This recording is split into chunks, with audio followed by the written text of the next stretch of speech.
छात्रों की लंबित समस्याओं को लेकर भारतीय जनता युवा मोर्चा और विद्यार्थी आघाड़ी ने राष्ट्रसंत तुकडोजी महाराज नागपुर विश्वविद्यालय में आंदोलन किया। कार्यकर्ताओं ने परीक्षा परिणाम में देरी, गुणपत्रिकाओं में त्रुटियां और परीक्षा केंद्रों पर अव्यवस्थाओं को लेकर नाराजगी जताई। आंदोलन के बाद पदाधिकारी कुलगुरु को निवेदन देने पहुंचे, जहां सचिन करारे ने कुलगुरु के कक्ष पर ताला लगाकर मुलाकात टालने का आरोप लगाया। शंतनु झाड़े ने कहा कि एक दिन में करीब 100 विद्यार्थियों ने समस्याएं बताई है। इस दौरान परिसर में कुछ कुंडियां टूटने की घटना भी सामने आई। अब विद्यार्थियों की समस्याओं के समाधान को लेकर विश्वविद्यालय प्रशासन पर सवाल उठ रहे हैं।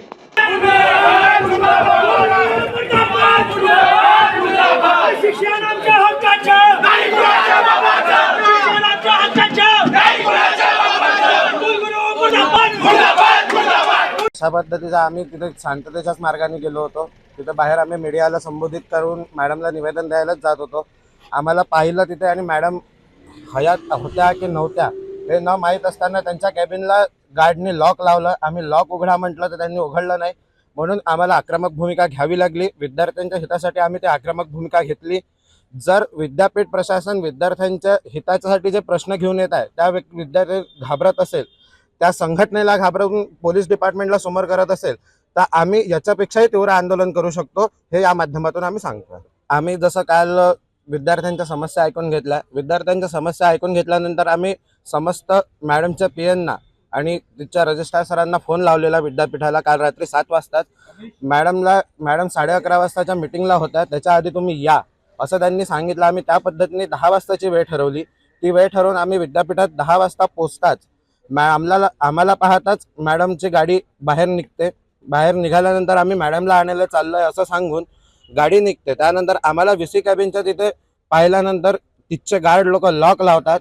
या माध्यमातून असं सांगायचं वाटते की मॅडम कुठेतरी या प्रशासनाच्या या कामकाजाला, जरी माननीय देवेंद्र फडणवीसांनीही आणि अजून समस्त काही कार्यकर्त्यांनी जर काही जबाबदारी मॅडमला दिली आहे, तर मॅडमला विद्यार्थ्यांसाठी ती जबाबदारी दिली आहे। विद्यार्थ्यांचे प्रश्न न ऐकून घेणं, त्यांच्यावर कारवाई न करणं असं मॅडमचं समस्त मत दिसत आहे आम्हाला। त्यामुळे भारतीय जनता युवा मोर्चा व भारतीय जनता युवा मोर्चा विद्यार्थी आघाडी हे आज विद्यार्थ्यांच्या हितासाठी उतरली आहे। काय विद्यार्थ्यांच्या वर्तमान अडचणी आहेत? वर्तमान परिस्थिती हेच सांगते की जे विद्यापीठ आहे त्या विद्यापीठाला विद्यार्थ्यांच्या समस्याशी काही घेणं देणं नाही आहे। विद्यार्थ्यांना 100 पेक्षा जास्त प्रॉब्लेम आमच्याजवळ काल आले, त्याच्यातले ठळक काही 25 जे मुद्दे आहेत ते आम्ही घेतलेले।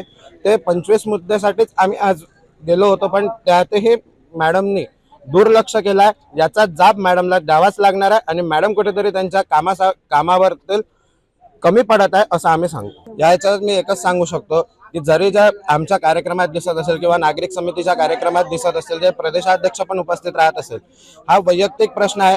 पण जर का विचारधारा सारखी असेल त्यांनी होत नाही, त्यांना तिथे काम करायसाठी बसवलाय, त्याचा जाब आम्ही विचारूच शकतो आणि विचारत राहणारच। विद्यार्थ्यांच्या समस्या प्रलंबित तर नाही राहणार हे मी गॅरंटी देतो। जोपर्यंत विद्यार्थ्यांच्या समस्या मॅडम ऐकून घेत नाही, तोपर्यंत भारतीय जनता मोर्चा विद्यापीठ सोडणार नाही, हे ग्वाही देतो।